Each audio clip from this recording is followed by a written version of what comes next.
প্রিয় শিক্ষার্থী আসসালামু আলাইকুম। আজকের ক্লাসে পঞ্চম শ্রেণীর গণিত বইয়ের 37 ও 38 পাতায় যে অঙ্কগুলো আছে সেই অঙ্কগুলো নিয়ে আলোচনা করব। 37 পাতার প্রথমে লেখা আছে কোন কোন সংখ্যা 3 দ্বারা বিভাজ্য। আসলে বিভাজ্য কি তোমরা জানো? বিভাজ্য হচ্ছে যে 3 দ্বারা কোন কোন সংখ্যাকে ভাগ করা যায়। 3 দ্বারা কোন কোন সংখ্যাকে ভাগ করা যায়। এখানে যা লেখা আছে এগুলো পড়ে আমরা কিছুই বুঝতে পারবো না। আমি তোমাদেরকে খুব সহজে বুঝিয়ে দিচ্ছি যে কিভাবে যে কোনো সংখ্যাকে 3 দ্বারা বিভাজ্য যায় কি যায় না জানা যাবে। এখন দেখো এখানে যেমন আছে 65, 6 10 5 65। 65কে যদি ভাগ করা হয় 3 দিয়ে তাহলে ভাগ করলে ভাগফল হবে 21 আর অবশিষ্ট থাকবে 2। তার মানে এটা কি 3 দ্বারা বিভাজ্য? এটা কিন্তু 3 দ্বারা বিভাজ্য না, সেই জন্য এখানে না লেখা আছে। ঠিক আছে, তুমি যদি এখানে ভাগ করে দেখো তাহলে দেখবা যে ভাগফল 21 হবে আর অবশিষ্ট থাকবে কত? 2। দেখো এই 65কে ভাগ করব না, কিন্তু ভাগ না করে বলতে পারবো যে এটি 3 দ্বারা বিভাজ্য হবে কি হবে না। তো কিভাবে দেখো, এখানে যে 65 আছে 6 আর 5, এই 6 আর 5 আমরা যোগ করব। তো 6 আর 5 যদি যোগ করা হয়, হ্যাঁ, কত হবে? 11 হবে। এখন 11কে কি 3 দ্বারা ভাগ করা যায়? দেখো 3 দ্বারা ভাগ করতে হলে হয় 12 হবে না 9 হবে।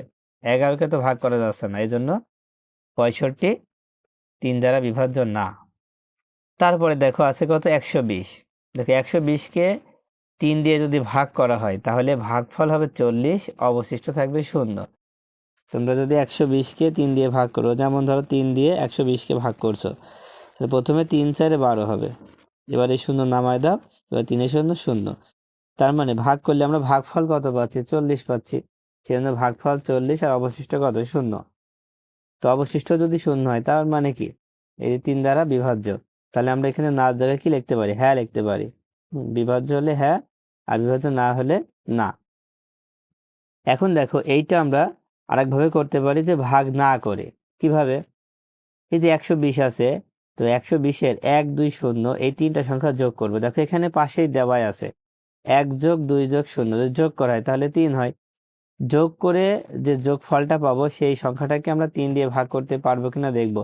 তো এখানে যোগ করে 3 পেয়েছি, 3কে তো 3 দিয়ে ভাগ করা যায়, তাই না? হ্যাঁ, ভাগ করা যায়, সেই জন্য এটা 3 দ্বারা বিভাজ্য। এই জন্য এখানে কি লিখবো? হ্যাঁ লিখবো। তারপরটা দেখো 432 আছে, তো 432কে ভাগ করব 3 দিয়ে। তো 3 দিয়ে 432কে ভাগ করলে ভাগফল হবে কত? 144। তোমরা ভাগ করে দেখো 144 হবে আর অবশিষ্ট থাকবে 0। অবশিষ্ট 0 থাকলেই তো ভাগ করা যাবে, তার মানে 3 দ্বারা বিভাজ্য। তাই এখানে আমরা হ্যাঁ লিখব। এবার খেয়াল করো, এইটা যদি আমরা ভাগ না করে অন্যভাবে হিসাব করি, যে এখানে যে 3টা সংখ্যা আছে এই 3টা সংখ্যা যোগ করব। দেখো এখানে যোগ করা আছে 4 যোগ 3 যোগ 2, যোগ করলে 9 হচ্ছে।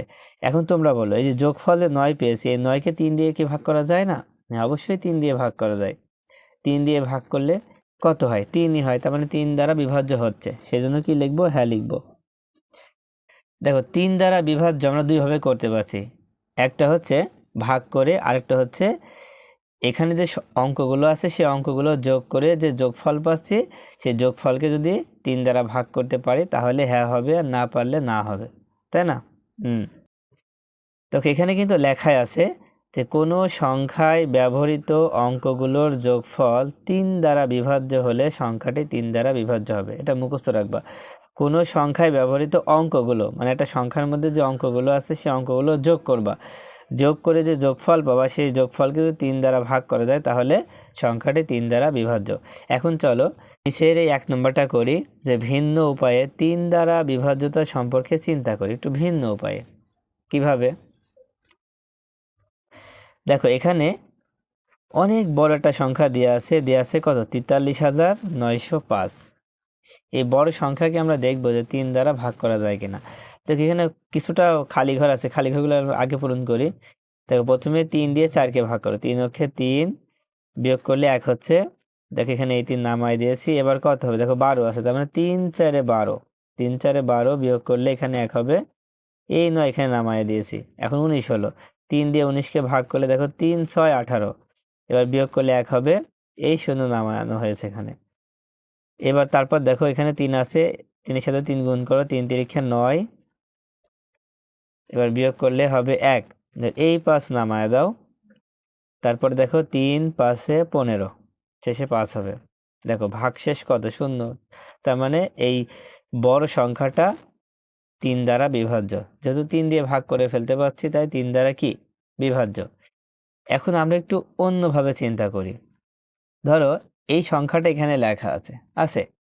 এখন দেখব যে সংখ্যাগুলো আমরা 3 দিয়ে ভাগ করতে পারবো সেই সংখ্যাগুলোকে আমরা কেটে দেব। ধরো 3কে আমরা 3 দিয়ে ভাগ করতে পারছি, তার মানে 3টা কেটে দিলাম।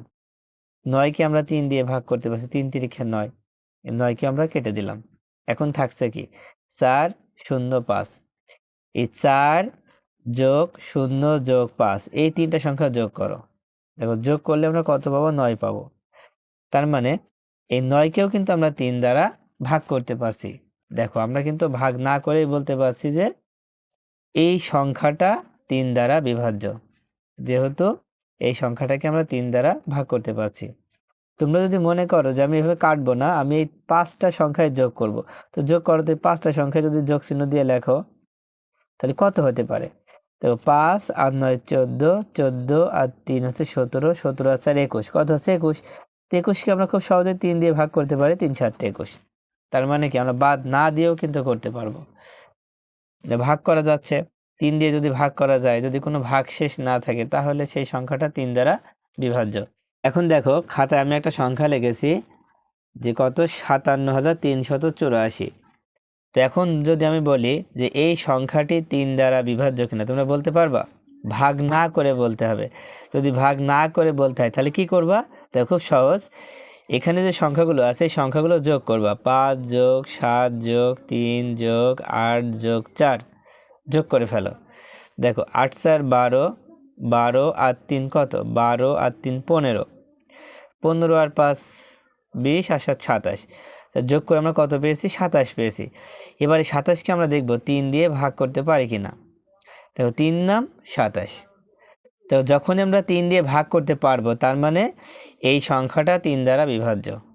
তাহলে আমরা লিখতে পারি যে 57,384 সংখ্যাটি 3 দ্বারা বিভাজ্য।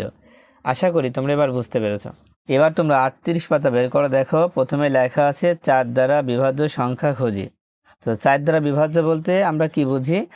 যে কোনো সংখ্যাকে 4 দ্বারা ভাগ করলে যদি কোনো ভাগশেষ না থাকে, মানে অবশিষ্ট না থাকে, তাহলে সেই সংখ্যাটি 4 দ্বারা বিভাজ্য।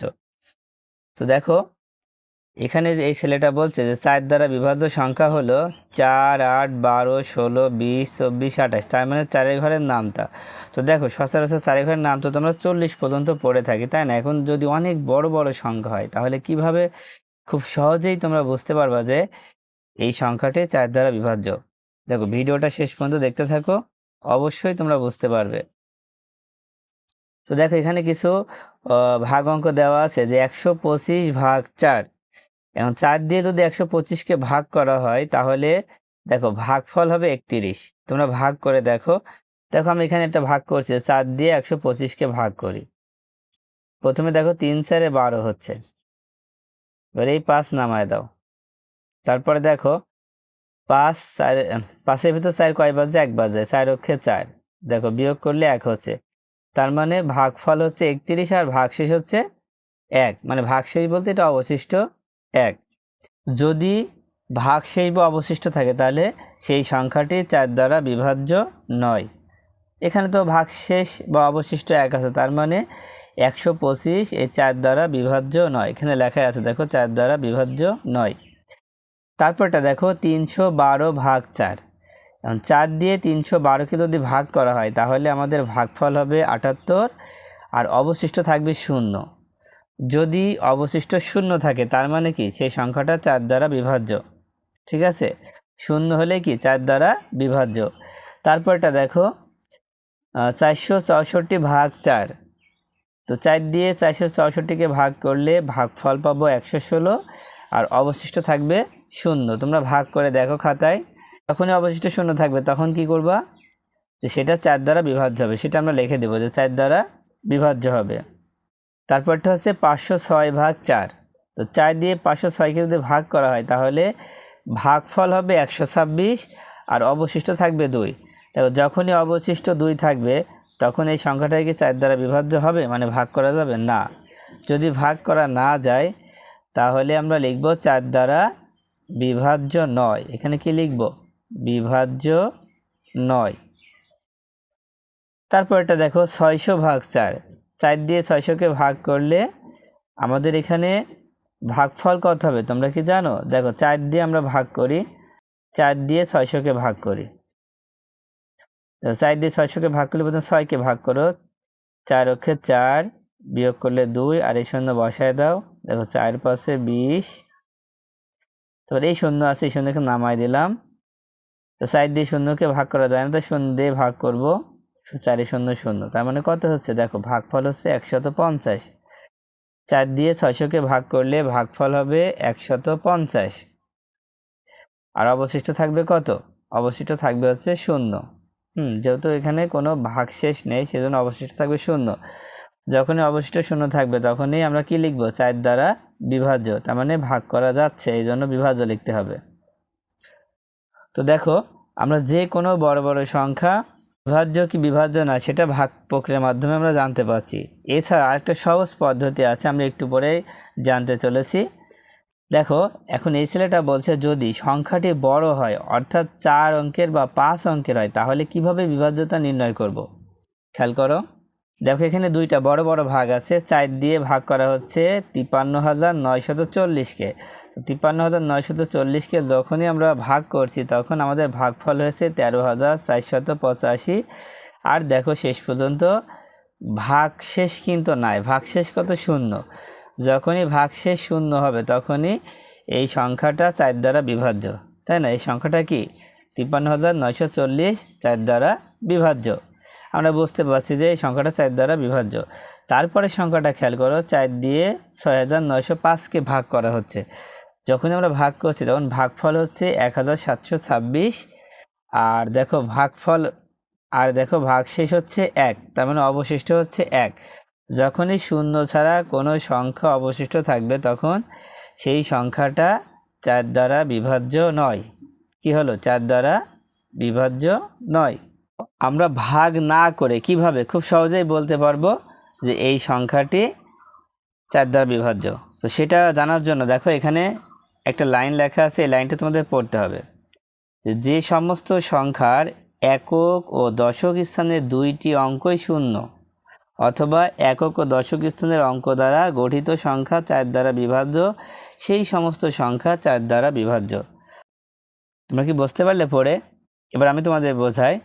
দেখো কোনো সংখ্যার একক এবং দশক স্থানের অঙ্কটা যদি দুইটাই শূন্য হয়, যেমন ধরো এখানে একটা সংখ্যা আছে, দেখো 6,84,300। তো এই সংখ্যাটার দেখো একক এবং দশক এই দুইটাই কিন্তু শূন্য। তাহলে একক এবং দশক স্থানে দুইটাই যদি শূন্য হয়, যদি এমন শূন্য হয় তাহলে সেই সংখ্যাটি 4 দ্বারা বিভাজ্য। ভাগ না করে আমরা বুঝতে পারছি যদি কোনো সংখ্যার একক এবং দশক স্থানে দুইটাই যদি শূন্য থাকে তাহলে সেই সংখ্যাটা 4 দ্বারা কি বিভাজ্য। আরেকটা হচ্ছে যে একক এবং দশক, এই একক এবং দশক স্থানে অঙ্ক মিলে যে সংখ্যাটা আমরা পাবো সেই সংখ্যাটা 4 দ্বারা বিভাজ্য কিনা। তো দেখো একক এবং দশক এমন একটা সংখ্যা খেয়াল করো, দেখো এখানে 8 আছে, এখানে 0 আছে, তার মানে দুইটা মিলে আমরা কিন্তু 8 পাচ্ছি। তো 8কে কিন্তু আমরা 4 দিয়ে ভাগ করতে পাচ্ছি, হ্যাঁ পারা যাচ্ছে। তারপর আরেকটা খেয়াল করো, যেমন ধরো এইটাই ধরো যেখানে একক আছে 2 আর দশক আছে 1, তার মানে এই দুইটা মিলে সংখ্যা হচ্ছে 12। এই দুইটা মিলে সংখ্যা হচ্ছে 12। তো 12কে আমরা 4 দিয়ে ভাগ করতে পারি না? হ্যাঁ 12কে আমরা 4 দিয়ে ভাগ করতে পারি। ভাগ করলে কত পাবো? 3 পাবো। তার মানে এই সংখ্যাটাও কিন্তু 4 দ্বারা বিভাজ্য। তো তোমরা বুঝতে পারলে? দেখো 1 নম্বরে আছে নিচের সংখ্যাগুলো ছকের শিরোনাম অনুযায়ী পূরণ করি। তো এই সংখ্যাগুলো এখন আমরা পূরণ করব কিভাবে? দেখো এখানে যে সংখ্যাগুলো আছে এই সংখ্যাগুলো দিয়ে আমরা এই ছকগুলো পূরণ করব। তো কিভাবে করবা? দেখো প্রথমে আছে 3 দ্বারা বিভাজ্য, তো 3 দ্বারা বিভাজ্য, তারপরে আছে 4 দ্বারা বিভাজ্য, তারপরে আছে 3 ও 4 উভয় দ্বারা বিভাজ্য সংখ্যা। তো ফার্স্টে আমরা 3 দ্বারা বিভাজ্য আর 4 দ্বারা বিভাজ্য সংখ্যাগুলো এখানে লিখে ফেলবো। তো প্রথম সংখ্যাটা খেয়াল করো, দ্বারা বিভাজন নিয়ম কি? 3 দ্বারা বিভাজন নিয়ম হচ্ছে এখানে যে সংখ্যাগুলো আছে সেগুলো যোগ করে 3 দ্বারা ভাগ করা যায় কিনা। দেখো 2 আর 5 আছে 7, সাথে সাথে 5 যোগ করলে 12 হয়। তার মানে এই 3টে সংখ্যা যোগ করলে 12 হচ্ছে। 12কে তো 3 দ্বারা ভাগ করা যায়, 3 4 12, তার মানে এই সংখ্যাটা 3 দ্বারা বিভাজ্য। তারপর দেখো এই সংখ্যাটা 4 দ্বারা বিভাজ্য কিনা। তো 4 দ্বারা বিভাজ্য হতে হলে অবশ্যই এই দুইটা সংখ্যা আমাদের দেখতে হবে। দুইটা সংখ্যা মিলে 55 হচ্ছে। 55কে কি 4 দ্বারা ভাগ করা যায়? যায় না, এই জন্য এটা 4 দ্বারা বিভাজ্য নয়। তারপরটা খেয়াল করো, আগে 3 দ্বারা বিভাজ্য কিনা দেখবো, তার জন্য এই 3টা সংখ্যা যোগ করে ফেলে দেবো। 3 আর 4 যোগ করলে 7, 7 আর 8 15, তার 15কে কিন্তু 3 দ্বারা ভাগ করা যায়। সেই জন্য এখানে আমরা লিখে দিব 3 4 0 8। এখন দেখো এই সংখ্যাটা 4 দ্বারা বিভাজ্য কিনা। তো 4 দ্বারা বিভাজ্যের জন্য কী করব, এই একক এবং দশকের ঘরে দুইটা সংখ্যা মিলে কত হচ্ছে? 8 হচ্ছে। আমরা একবার দেখেছি যে এটা 4 দ্বারা বিভাজ্য, তো 8কে আমরা 4 দিয়ে ভাগ করতে পারি, সেই জন্য এই সংখ্যাটা এখানেও আমরা লিখব 3 4 0 8। ঠিক আছে, তারপরটা খেয়াল করো, প্রথমে 3 দ্বারার জন্য যোগ করে ফেলো। 5 আর 4 9, 9-এর সাথে 2 যোগ করলে 11, 11 আর 7 হচ্ছে 18। দেখো 18 যদি হয় তাহলে 3 দিয়ে ভাগ করা যাচ্ছে, 3 6 18, এই জন্য এই সংখ্যাটা আমরা এখানে লিখে দিব যে 5 4 2 7। এখন দেখব এই সংখ্যাটা 4 দ্বারা বিভাজ্য কিনা। দেখো একক এবং দশক এই দুইটা মিলে 27 হচ্ছে। 27কে কি 4 দিয়ে ভাগ করা যায়? যায় না, তার মানে এটা হবে না। তারপরটা খেয়াল করো, তারপরটা আমরা দেখি যে 6 আর 8 যোগ করো, 6 আর 8 14, 14-এর সাথে 7 যোগ করলে 21 হয়। তো 21 হলে 3 দ্বারা ভাগ করা যাচ্ছে, 3 7 21, তার মানে এটা 3 দ্বারা ভাগ করা যাচ্ছে। আমরা লিখে ফেলি 6 8 7 0। এখন দেখব 4 দ্বারা ভাগ করা যায় কিনা। তো 4 দ্বারা ভাগ করার জন্য আমরা একক আর দশক মিলে কত পাচ্ছি? 70। 70কে কি 4 দ্বারা ভাগ করা যাচ্ছে? দেখো 4 দ্বারা ভাগ করা যাচ্ছে না। 70কে 4 দ্বারা ভাগ করা যায় না, তার মানে এই সংখ্যাটা 4 দ্বারা বিভাজ্য নয়। এবার তারপরটা খেয়াল করো, আগে প্রথমে 3 দ্বারা বিভাজ্যের জন্য যোগ করব। দেখো 9 আর 3 হচ্ছে 12, 12 আর 2 14 আর 1 15, 15 হলে 3 দ্বারা ভাগ করা যাচ্ছে, তার মানে আমরা এখানে লিখে দিব 9 3 2 1। এবার খেয়াল করো, 4 দ্বারা ভাগ করতে হলে একক আর দশকটা মিলে কত হচ্ছে? 21 হচ্ছে। 21কে কি 4 দ্বারা ভাগ করা যায়? যায় না, তার মানে এটা হবে না। তারপরে দেখো এইটা আগে আমরা যোগ করব, 5 আর 3 8, 8 আর 2 10, 10 আর 1 11, 11 2 13। আচ্ছা 13 হলে কি 3 দ্বারা ভাগ করা যাচ্ছে? যাচ্ছে না, তার মানে এটা 3 দ্বারা ভাগ করা যাচ্ছে না, কিন্তু 4 দ্বারা ভাগ করা যাচ্ছে।